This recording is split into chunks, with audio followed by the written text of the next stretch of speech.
అందరికీ నమస్కారం. వారంతా నిరుపేద కూలీలు, రెక్కాడితే గాని డొక్కాడని పరిస్థితి. ఏదైనా కూలి పనికి వెళ్తేనే వారి కుటుంబంలో నలుగురు పిల్లలు కూడా అంత ముద్ద తినే పరిస్థితి. 4 పచ్చడి మెతుకులు తినాలంటే వారు రోజంతా కష్టపడాల్సిందే. ఒంగోలుకు దూరంగా జీవితం గడుపుతున్నటువంటి నిరుపేదల జీవితాల్లో ఈ నెల 4వ తారీఖున కాళరాత్రిగా మారింది. 3 జేసీపీలతో ఒక్కసారిగా 100 మంది వారిపై విరుచుకుపడ్డారు. వివరాల్లోకి వెళ్తే ముక్తినూతలపాడు సర్వే నంబర్ 186/12 ఇది మనకి ఎంఎన్ఆర్ క్యాన్సర్ హాస్పిటల్ వెనుక పక్క ఉన్నటువంటి స్థలం. ఇది ముక్తినూతలపాడు సర్వే నంబర్ లో ఉంటది. ఈ సర్వే నంబర్ లో ప్రస్తుతం 8 ఎకరాలకు పైగా కూడా అక్కడ ఖాళీ స్థలం ఉంది. అయితే కార్మికులంతా కూడా కొన్ని దశాబ్దాల క్రితం కూడా వారంతా అక్కడ నివాసం ఉంటూ కూలీ నాలి చేసుకొని జీవనం గడుపుతూ ఉండేవారు.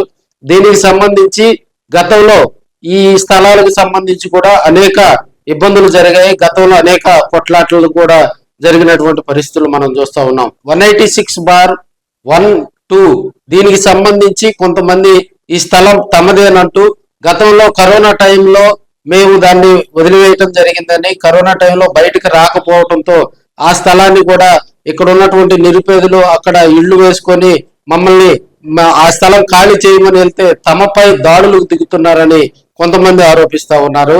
కానీ అక్కడ ఉన్నటువంటి నిరుపేదలు చెప్పేటువంటి, అక్కడ ఉన్నటువంటి కార్మికులు కానీ వారు అంతా చెప్పేటువంటి అంశం ఏంటంటే, దాదాపుగా దశాబ్దాల క్రితం తాము ఇక్కడే ఉంటున్నామని, ఇప్పటికిప్పుడు కొంతమంది రేత్రిపూట వచ్చి తమను ఇళ్లు పడేసి ఖాళీ చేయమంటే తాము ఎక్కడికి వెళ్లాలో అర్థం కాని పరిస్థితిలో ఉన్నామని వారంతా వాపోతూ ఉన్నారు.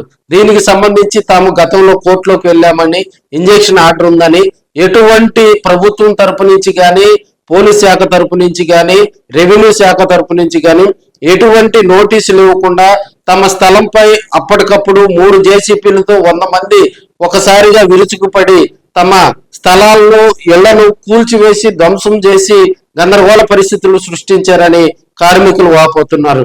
అసలు ఈ స్థలం 186/12 ఈ స్థలం ఎవరిది?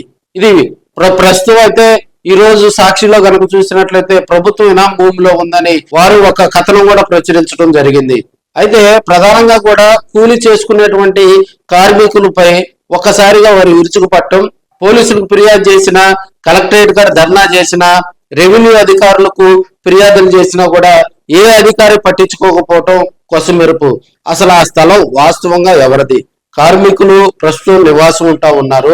అదేవిధంగా తమదే ఈ స్థలం అంటే గతంలో చెదలవాడకు చెందినటువంటి ఒక 50 మంది మరి ఇదే కార్మికుల మీద దాడి చేయటం, వారు కోర్టుకు వెళ్ళటం, ఇంజెక్షన్ ఆర్డర్ తీసుకురావటం జరిగింది.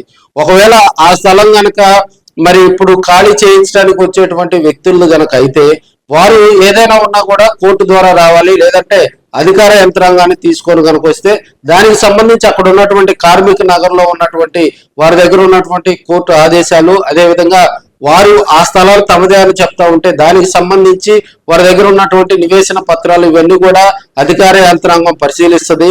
వాస్తవంగా అక్కడ ఎవరికి న్యాయం చేయాలన్నా కూడా అధికార యంత్రాంగం కూర్చొని ఆ సమస్యను కూడా పరిష్కరిస్తుంది. అయితే ఇబ్బడిముబ్బడిగా కార్మిక నగరపై ఇష్టం వచ్చినట్లు జేసీబీలతోటి జనాలతోటి వెళ్లి వారి మీద దాడి చేయటం మరి ఒంగోలు నగరంలో కలకలం రేపుతుందని కూడా తెలియజేసుకోవచ్చు. ప్రత్యేకించి ఒక కార్మిక నగర్లో నివాసం ఉంటున్నటువంటి కుటుంబాల మీద అర్ధరాత్రి పనిగట్టుకుని దాడులు చేస్తున్నారని కార్మిక నగర్లో ఉన్నటువంటి మహిళలు ఆర్తనాదాలతోటి కూడా వారంతా ఆరోపిస్తా ఉన్నారు. ఇప్పుడున్నటువంటి పరిస్థితుల్లో ఈ వ్యవహారం కూడా మరి రాజకీయంగా కూడా మరి తెర వెనుక జరుగుతుందని తెలుస్తా ఉంది. అటు వైసీపీ కానీ, ఇటు తెలుగుదేశం కానీ, అదేవిధంగా జనసేన పార్టీ కానీ, ఈ 3 పార్టీలు కూడా దీనిపై స్పందించకపోవటం, అదేవిధంగా ఎప్పటికీ కూడా కార్మిక నగర్లో నివాసం ఉంటున్న వారంతా కలెక్టరేట్ దగ్గర ధర్నా చేసినా కానీ లోకల్ గా ఉన్నటువంటి పోలీసులు కూడా ఈ వ్యవహారంలో ఎంటర్ కాకపోవటం కూడా పలు అనుమానాలకు తావిస్తుందని కొంతమంది రాజకీయంగా కూడా చర్చ నడుస్తా ఉంది. ఏదేమైనా అర్ధరాత్రి పూట కార్మిక నగర్పై దాడి, అదేవిధంగా నిన్న గత 2 రోజుల క్రితం కూడా మరి కొన్ని జేసీబీలు తీసుకొచ్చి వారు ప్రత్యామ్నాయంగా చిన్న చిన్న టెంట్లు వేసుకొని ఏదో కాలం వెళ్లదీస్తా ఉంటే వారి కుటుంబాలపై కూడా మళ్ళీ దాడులు చేసేటువంటి పనులు శ్రీకారం చుడుతున్నారని కూడా తెలియజేసుకోవచ్చు. ఇక్కడ వాస్తవ పరిస్థితులు తేల్చి మరి కార్మిక నగర్లో ఉన్నటువంటి వారికి కార్మికులకు న్యాయం చేయాలని కమ్యూనిస్టులు కూడా వారికి అండగా ఉంటా ఉన్నారు.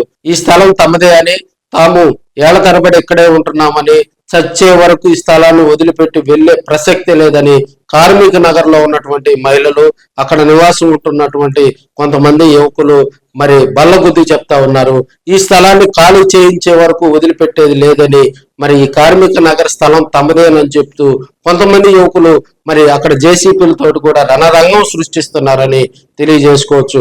ఏదేమైనప్పటికీ ఆ స్థలం విలువ ప్రస్తుతం మరి హైప్ రావటం, దాదాపుగా రమారమి 100 నుంచి 150 కోట్ల వరకు కూడా అక్కడ ఆ స్థలం వాల్యూ పెరగటంతో ఈ రాద్ధాంతం అంతా జరుగుతుందని కొంతమంది రాజకీయంగా కూడా చర్చ నడుస్తా ఉంది.